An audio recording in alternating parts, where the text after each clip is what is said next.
1070, penolong. Penolong 1070.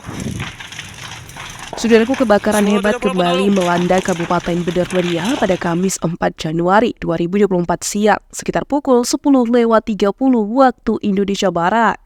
Peristiwa kebakaran itu terjadi di Kampung Pondok Ulung, Kecamatan Bandar, Kabupaten Bener Meriah.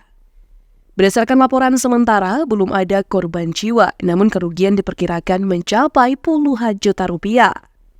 Ihsan Pauzi, salah satu warga, mengatakan peristiwa itu terjadi pagi menjelang siang. Untuk penyebab kebakaran masih belum diketahui, pihak pemadam kebakaran sedang berada di lokasi. Menurut Ihsan, pihak BPBD Bener Meriah untuk memadamkan api tersebut telah menerjunkan 2 armada pemadam kebakaran. Kemudian juga terlihat 1 unit water cannon unit Brimob. Hingga berita ini diterbitkan, proses pemadaman masih berlangsung.